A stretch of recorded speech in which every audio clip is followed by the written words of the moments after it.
미국도 고용 쇼크라.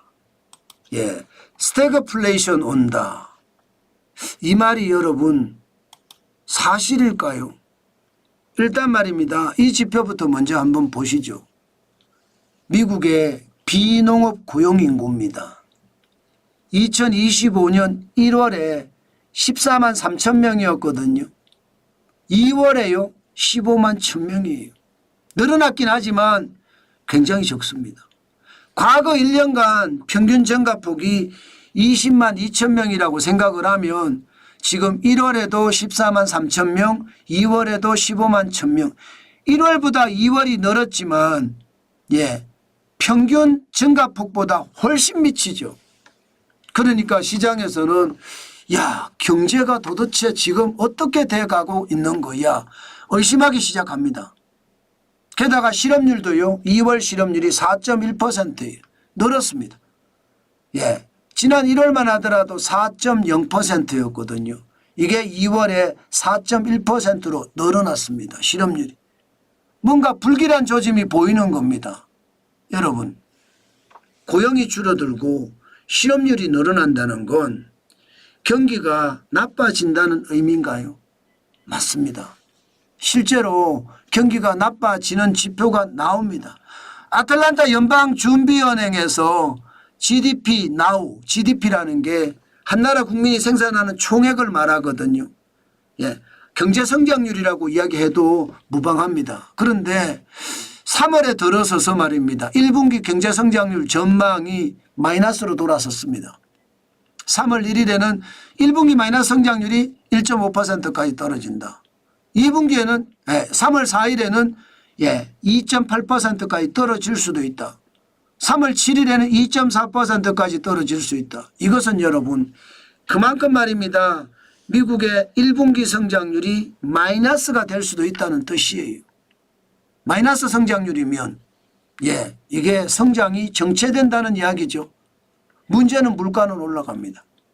물가는 2025년 1분기가 3.0%입니다. 성장률은 마이너스로 떨어진다는 전망에 물가는 올라가고 있다. 이게 전형적인 스태그플레이션의 모양입니다. 스태그플레이션이라는 게 저성장의 고물가잖아요. 지금 미국의 관세 정책도 충분히 말입니다. 물가를 올릴 수밖에 없거든요. 그럼 물가는 점점 더 올라간다는 이야기가 되는 거예요. 점점 더. 그래서 오늘 시장은요.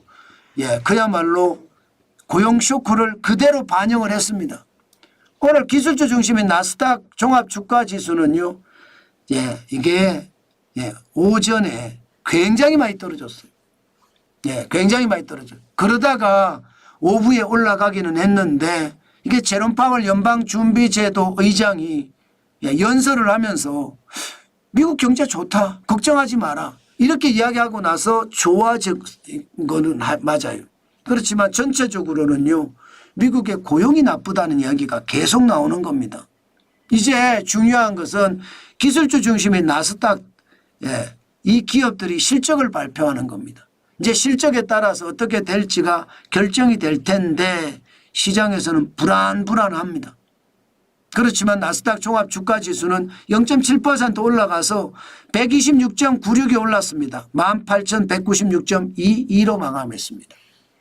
전체적으로 대형주 중심의 S&P 500 지수도 마찬가지였습니다. 0.55%가 올라서 31.68이 올랐고요. 5,770.20으로 마감했습니다. 다우산업도 마찬가지입니다. 0.52가 올랐고요. 222.64가 올라서 42,801.72로 마감했습니다. 전체적으로 시장은 불안감이 가득하죠. 그럴 수밖에 없을 거예요. 고용의 쇼크라는 것은 앞으로 시장에 굉장히 크게 영향을 미칠 수도 있거든요. 게다가 투자 은행들조차도 미국 경제가 나빠질 수 있다. 침체가 올 수 있다. 이렇게 계속 전망을 하고 있는 게 있기 때문에 시장의 불안감은 점점 정복될 수밖에 없습니다. 저는 시장을 보면서 여러분들에게 계속해서 강조를 드리지만 그만큼 말입니다. 우리 경제 상황이 어렵다. 저는 그렇게 생각할 수 있다는 뜻이에요. 왜? 미국이 어려워지면 우리 경제도 덩달아 어려워질 수 있거든요. 그만큼 말입니다. 시장의 불안감이 커진다 이렇게 얘기해도 틀리는 말은 아니라는 뜻으로 해석할 수 있습니다. 예. 개별 종목으로 볼까요? 개별 종목으로 보면요. 필라델피아 반도체 지수는 과연 어떤 모습을 보이는지 제가 여러분들에게 말씀을 드릴게요.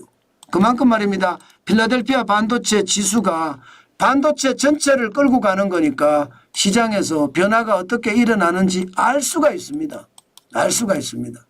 오늘 필라델피아 반도체 지수는 많이 오르긴 했어요. 그렇지만 이게 오른 게 장이 좋아서 올랐다 이렇게 이야기하기는 좀 그렇습니다. 장이 좋아서 올랐다. 예, 이게 그만큼 많이 떨어졌기 때문에 그에 대한 반대적인 급부로 기술적 반등이다 이렇게 생각하면 저는 틀리지 않다고 봅니다. 오늘 오르는 것은요 3.16% 올라서 4,629.59로 마감했거든요. 필라델피아 반도체 지수가 오르면 엔비디아 AI의 핵심이죠. 오릅니다. 많이 오르지는 못했습니다. 1.92% 올랐습니다. 112.69달러로 마감했습니다. 이렇게 말입니다. 엔비디아까지 올랐습니다. 그러면 매그니피센트 7도 대부분이 다 오를 수밖에 없을 거예요. 메타 같은 경우는 0.36이 떨어져서 625.66달러를 기록했거든요. 메타. 그러나 뭐 거의 떨어진 게 아니다 이렇게 봐야 되겠죠. 알파벳은요. 알파벳은 0.88% 올랐습니다. 175.75달러를 기록을 했고요. 아마존은요. 아마존은 약간 떨어졌습니다. 0.72% 떨어져서 200이 깨졌어요. 199.25로 마감했고요. 마이크로소프트는요. 이것도 0.90% 떨어져서 393.31달러를 기록했습니다. 그렇지만 애플은 조금 올랐네요. 1.59% 올라서 239.07을 기록을 했고요. 테슬라가 항상 관심사죠. 테슬라가. 그러나 테슬라는 떨어졌습니다.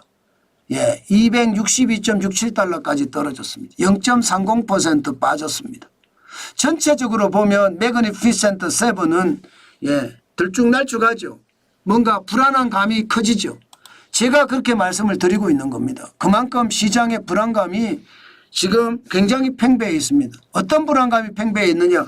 물가는 오르고 성장은 떨어지는 스태그플레이션이 터질지도 모른다는 불안감이요. 스태그플레이션은요. 여러분 시장에 굉장히 충격을 줄 수도 있거든요. 그만큼 여러분 시장을 보시면서 시장을 경계감을 가져야 되겠다. 저는 그 말씀 계속 드립니다. 여러분들에게 시장을 분석해 드릴 때 항상 고민을 해서 제가 하거든요. 시장은 그만큼 위험이 크다. 그렇게 보시면서 경계감을 가지고 두벅두벅 걸어가는 호시우보의 자세로 시장을 봤으면 좋겠다. 그 말씀 마지막으로 드리겠습니다.